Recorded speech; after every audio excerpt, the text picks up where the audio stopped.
O Poder do Silêncio, por Anselm Grun. Tradução de Luiz Costa de Lucas Silva, editora Vozes, canal Le Conde. Caros ouvintes, caso gostem do que aqui será lido, por favor, adquiram um livro. E caso gostem do meu trabalho, possam, devam e queiram auxiliá-lo, centavos serão bem-vindos, seja via Pix, Apoia-se, PayPal ou Vaquinha. Também é possível comprar livros pela lista de desejos da Amazon, livros esses que chegarão até mim para que sejam aqui gravados. E também é possível ser membro, a começar por R$ 1,99, a assinatura mensal, podendo ser cancelada a qualquer momento. Todos os links estão no descritivo. Eu peço para que, por favor, curtam, compartilhem, comentem, inscrevam-se no canal, caso já não tenham feito, pois é de graça, é rápido, fácil, caso queiram, é claro. Caso concordem com o que aqui é feito. Muito obrigada pela presença. Eu desejo a todos uma boa escuta e que Deus vos abençoe, guie e guarde, meus caros. E caso possam, peço encarecidamente, coloquem-me nas vossas orações. Muito obrigada. Terceiro, sentar, ficar de pé, andar. Sentar. Os monges antigos se autodefiniam como aqueles que se sentam no interior da celium, cela. Em quase todas as religiões, o ato de sentar é a postura mais adequada à meditação. É uma postura que propicia o sossego. Frequentemente, associa-se o ato de sentar à respiração. Os yogis hindus se sentam sobre uma pedra em meio à natureza e se concentram totalmente na respiração. Não pensam, apenas acompanham um ritmo respiratório. O mesmo acontece na meditação zen. Todos os pensamentos são deixados de lado. É só a respiração que é observada. É um bom caminho para alcançar o silêncio.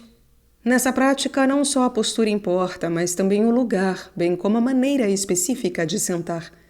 Na postura do lótus do zen, eu me sento sobre uma almofada plana e acomodo os pés sob o quadril. Muitas pessoas acham essa postura desconfortável, e assim a meditação não flui. Eu posso meditar em todas as posturas. A bem dizer, trata-se de mantermos-nos eretos, sentados sobre os nossos próprios ossos, o que nos mantém despertos. Muitas pessoas que buscam o silêncio ficam fascinadas com a exatidão dos preceitos da tradição zen, referentes aos modos de sentar. No cristianismo, esses escritos precisos são mais escassos. É certo que os monges antigos se autodefiniram como aqueles que se sentavam na celium, e sentavam-se de um modo correto, mas não há registros de como era esse modo. Há, porém, duas imagens que fornecem algum esclarecimento. O monge pode sentar-se como que montando um tigre, ou como um timoneiro ao leme de um navio. Gosto muito dessas metáforas.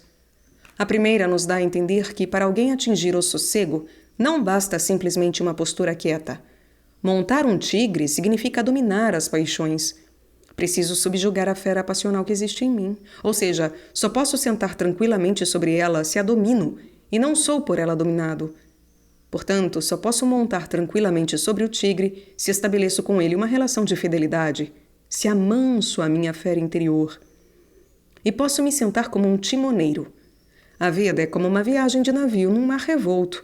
Posso me sentar serenamente em meio às ondas da minha vida, sabendo que, com todos os perigos do meu barco da vida, tenho sob mim uma base sólida, na qual posso descansar. O próprio Deus, que dá estabilidade em meio às ondas.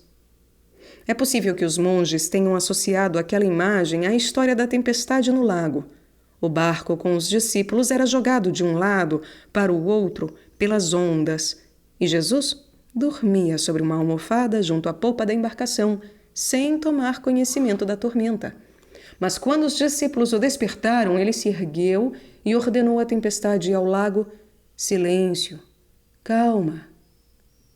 O vento parou e se fez grande calma. Na versão grega, lê-se e se fez grande bonança. Lá em nosso íntimo, onde Jesus comanda, podemos vivenciar uma grande bonança em meio às turbulências da nossa vida. Um silêncio no qual as aflições se acalmam. Aí somos totalmente nós mesmos. Somos plenamente livres. É bom que procuremos um lugar para sentar em meditação. Eu escolhi para este fim um canto específico na minha cela do mosteiro. Coloquei um círio ante uma imagem de Cristo, em frente à qual está um pequeno tapete e o meu banquinho de meditação. Quando ali me sento, isolo-me da desordem do quarto, dos livros, do computador e tudo mais que existe lá. Para muitas pessoas, esse lugar especial é alguma acomodação da sua preferência com vista para a natureza. Para outras, é um determinado canto destinado à meditação, arranjado segundo seus gostos. Algo de especial emana desses pontos localizados. Eu não conseguiria meditar sentado diante de minha escrivaninha. Preciso de uma base confortável, um local em que eu não fique sujeito a distrações. Um bom recurso é olhar para a parede ou para uma imagem, ou cruz, ali pendurada. Precisamos de algo que nos concentre o espírito. É bom manter uma regularidade no exercício da meditação. O melhor horário é de manhã cedo, quando está tudo calmo. Quando medito de manhã, o dia começa bem. Tenho a sensação de que eu mesmo estou dando forma ao dia. Começo o dia como se ele fosse feito para mim. Em cursos de meditação, muitas pessoas se animam a adotar o horário da manhã para meditar. Mas quando são principiantes, não lhes convém, pois costumam sentir cansaço ou têm a atenção distraída por alguma coisa nesse horário. Não é fácil manter diariamente essa disciplina em meio a todos os imprevistos com que lidamos. Além do que, não se deve tomar a prática da meditação como uma tirania. Graf Durkheim, a quem muito devo, costumava dizer: devemos abrir exceção com serenidade num dia em que não nos sintamos em condições de meditar. Isto é melhor do que querermos meditar todo o dia e ficarmos constantemente atormentados por uma obrigação autoimposta. A função da regra é facilitar, de modo que não precisemos sempre decidir se vamos meditar ou não. Em todo caminho espiritual, sempre há fases em que não temos prazer algum em meditar. Portanto, não devemos nos forçar a meditar a todo custo, mas, pelo contrário, devemos nos perguntar o que essa resistência tem a nos dizer. Devo reduzir minhas expectativas referentes à meditação? Meditação é coisa do dia a dia. Nem sempre eu consigo perceber se algo falhou durante a prática. Isso não tem importância alguma. Eu pratico sem grandes expectativas. Pode ser também que a minha resistência que experimento queira me dizer: você se impôs a algo a que não se ajusta. Talvez seja melhor você seguir outro caminho para encontrar o silêncio. Talvez você só queira ficar imitando este ou aquele mestre de meditação. Mas você precisa encontrar o seu próprio caminho.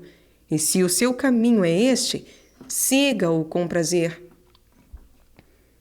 É claro que também a disciplina é necessária, mas o fundamental é a alegria da prática. Muitos autores espirituais recomendam combinar a postura correta com a respiração consciente. Posso associar a expiração ao ato de escoar os pensamentos incessantes. Entre expiração e inspiração há uma fração de segundo na qual não estou expirando nem inspirando. Graf Durkheim comentou certa vez que esse é o momento mais importante. É como algo entre a vida e a morte, entre estar prendendo a prática a mim mesmo ou estar entregue a Deus. Muitas pessoas, na prática da meditação, fixam-se demais em seu próprio ato e esforço, mas nesses curtos instantes entre expiração e inspiração, nos quais nada acontece, nos quais ocorre um completo silêncio, todos os intentos são abandonados. No momento exato em que não expiro nem inspiro, posso deixar a inspiração simplesmente fluir para dentro. Ela se faz por si. Eu não preciso fazê-la acontecer. Posso imaginar como se ela fosse uma brisa fresca sobre mim. Mas também posso associar essa comparação a uma imagem bíblica, como o sopro do Espírito Divino sobre mim, renovando o meu ser por completo. No contexto espiritual, a ideia de sentar vai além do significado da base para a meditação. Nesse âmbito, o que diz a Bíblia a respeito pode ser entendido como uma específica teologia do trono. Jesus prometeu a seus discípulos que eles se sentariam em 12 tronos. Sentar-se é também entronizar-se. O soberano entronizado é uma imagem que reflete a minha soberania sobre mim mesmo, a minha condição de Senhor na casa de minha alma, sem sofrer o domínio das paixões ou dos pensamentos. Uma outra circunstância do ato de sentar é observada na Bíblia. Jó se senta sobre cinzas e lamenta o seu destino. A Bíblia, incluindo Jó, pode ser ouvida aqui no canal. A base pode ser também um sinal de tristeza. Eu lamento as falhas da minha vida, não para me fixar nelas, mas de modo que elas me conduzam à realização dos potenciais da minha alma. E a Bíblia também observa o ato de sentar como uma expressão da audição. Maria, que sentada aos pés do Senhor, escutava a sua palavra. Quem se senta tranquilo em sua cadeira ou trono, tudo ouve. Está aberto às palavras que escuta, à música que lhe penetra o ser, e também está aberto ao silêncio, consegue captá-lo. E por fim, a Bíblia também observa o ato de sentar como uma possibilidade de reflexão. Antes de construir, o homem precisa sentar-se para calcular se tem os meios para concluir a obra. Para mim, é fundamental assumir a postura correta no serviço de Deus, para ouvir a lição e absorver as palavras com todo o corpo. De pé. A meditação não se restringe à postura sentada. A Bíblia estabeleceu também teologias específicas da postura de pé e do caminhar. No Antigo Testamento, ficar de pé diante de Deus significa estar pronto para seguir o desígnio de Deus para com os homens. Pode o devoto estar de pé ante Deus no santuário, pois Deus o pôs de pé. E Deus sempre nos conduz à retidão, de modo que não vacilemos e possamos nos pôr de pé corretamente. Descarrega o teu fardo sobre o Senhor e Ele te sustentará. Mas há também aquela postura de pé vaga, na qual o homem não sabe o que fazer. Muitas pessoas não ficam de pé diante de si mesmas, preferem esconder-se diante dos outros. Jesus ordenou a um desses homens que se limitam a não surgir: levanta-te e fica de pé aqui no meio. Ele tinha que aprender a postar-se ante si mesmo e manter a sua postura na frente dos outros. Entre os judeus e também entre os cristãos primitivos, de pé era a postura apropriada para a prece. O fariseu rezava de pé.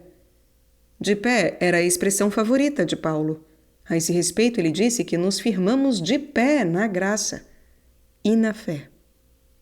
E alguns homens que disseram que bem poderiam ficar de pé e manter firme esta posição na fé, ele advertiu: assim, pois, aquele que acredita estar em pé, cuide que não caia. A fé se emparelha com o estar de pé. É aprumar-se em Deus, estar enraizado em Deus.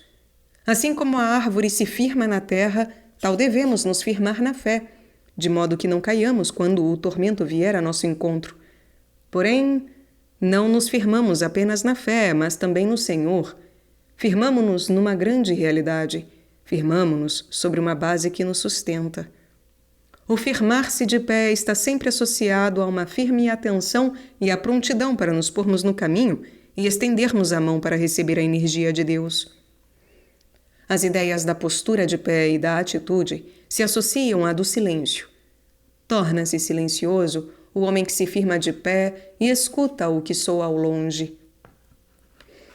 Um exercício muito simples que podemos praticar em meio à confusão do nosso dia é ficar de pé, manter a posição e nos perguntar: o que emerge dentro do meu ser? Outro exercício muito fácil para o dia a dia consiste em pronunciar de pé frases da Bíblia, como: tenho sempre o Senhor ante meus olhos, porque Ele está à minha direita, não vacilarei. Enquanto deixo que a palavra me penetre o ser, experimento algo do mistério do estar de pé. Posso ficar de pé ante mim mesmo e em mim, e posso responder por mim, porque o próprio Deus me mantém de pé. Deus está de pé à minha frente, para que assim eu também possa me manter. Se me ponho de pé, assim fico. e a postura me traz ao silêncio. Fico de pé para que o silêncio se revele em mim, para no silêncio conhecer minha condição de homem e de cristão. No Novo Testamento, a postura de pé sempre tem algo a ver com a ressurreição.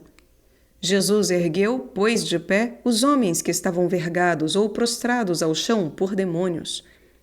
Observando um aspecto para que pudessem ressuscitar com Cristo, os cristãos da Igreja Antiga sempre oravam de pé.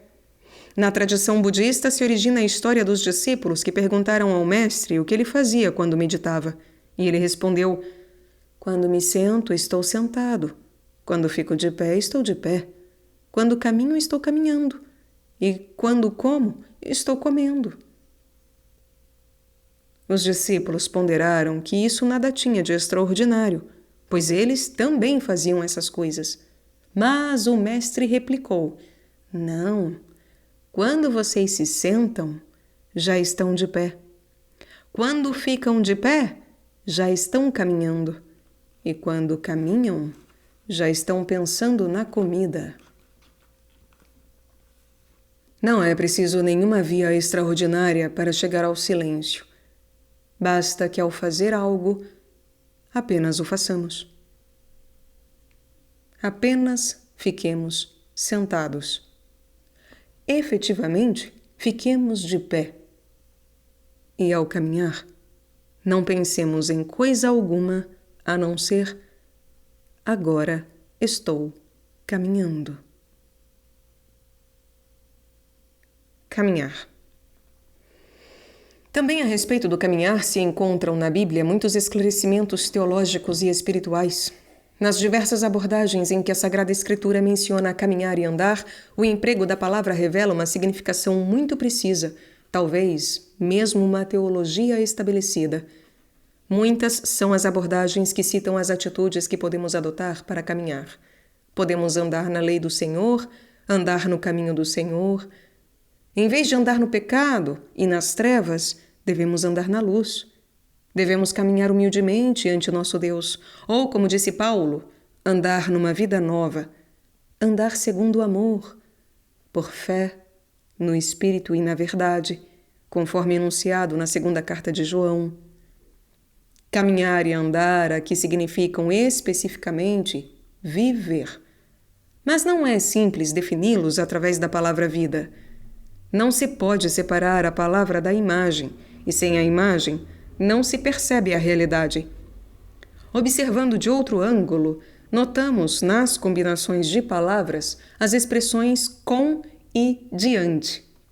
Enoque andou com Deus. Deus surgiu ante Abraão. Ele disse: "Eu sou o Deus Todo-Poderoso.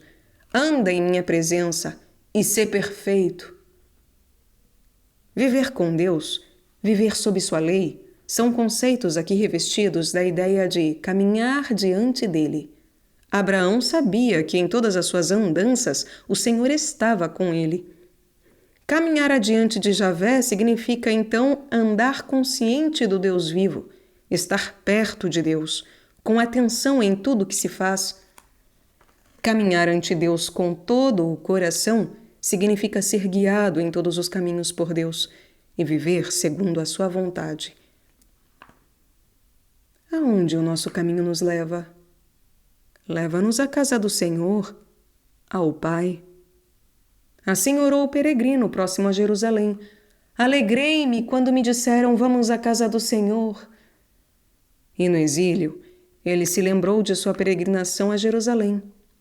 Para desabafo de minha alma, recordo outros tempos, quando andava entre a multidão, peregrinando à casa de Deus, entre gritos de alegria e de louvor da multidão em festa.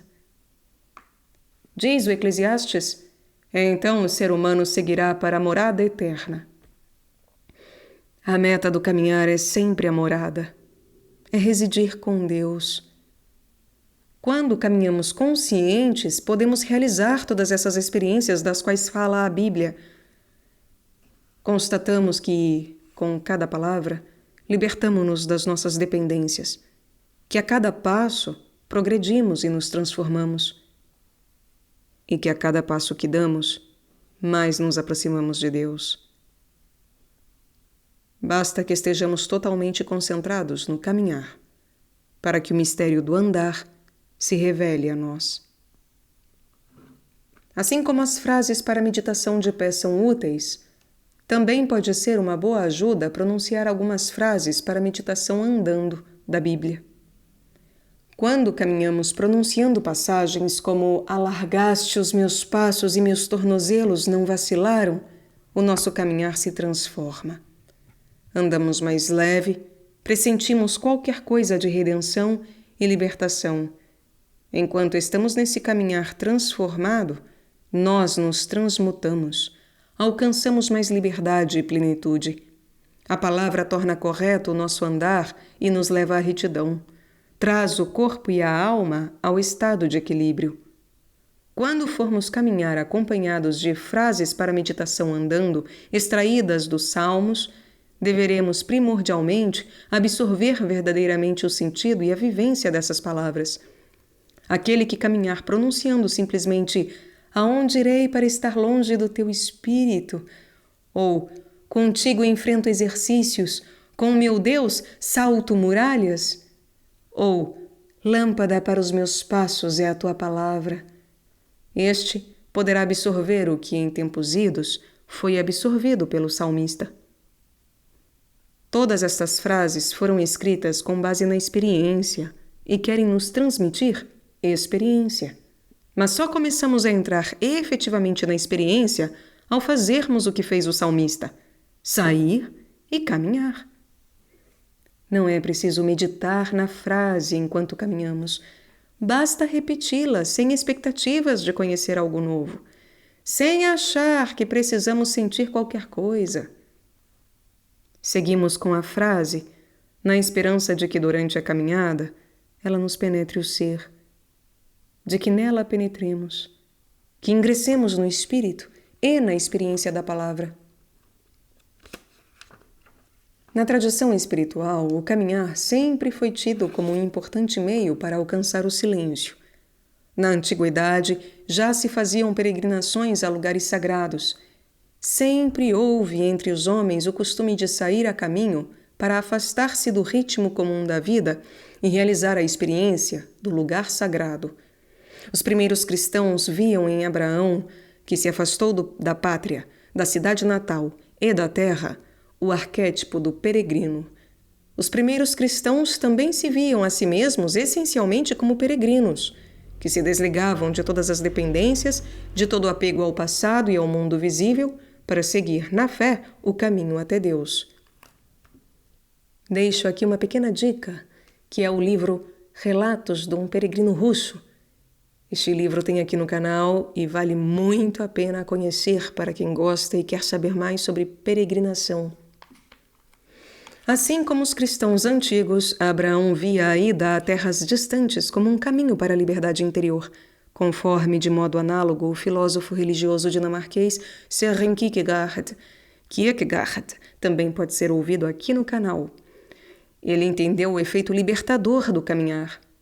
Ele comentou certa vez que não conhecia nenhum tipo de aflição da qual não pudesse libertar-se caminhando. Ao caminhar, podemos deixar muita coisa para trás. Caminhando, livramo-nos de todas as dependências, de tudo que nos aprisiona. E o caminhar flui. Não nos retemos. Caminhamos sempre adiante.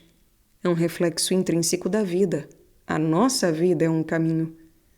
É claro que podemos fazer pausas no meio do caminho, mas sempre teremos que prosseguir. Não podemos retroceder a meio caminho. O caminho nos conduz, por fim, para além deste mundo. Para onde vamos, hein? Para casa. Sempre para casa, disse Novali. Ao andar, sempre estamos num caminho de casa e, por fim, no caminho do lar eterno. Andar tem a ver com transformar. Andando, nos transformamos.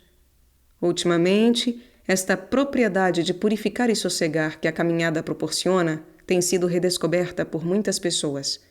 Elas seguem as numerosas rotas de peregrinação hoje disponíveis. A mais procurada é a Via de Santiago de Compostela. Muitos buscadores espirituais abraçam a esperança de que essa rota lhes dê algo mais ao espírito, que os torne mais livres dos fardos que carregam. O caminho é penoso, o peregrino corre risco, e assim não sabe se bastará seu controle físico para dominar o trajeto.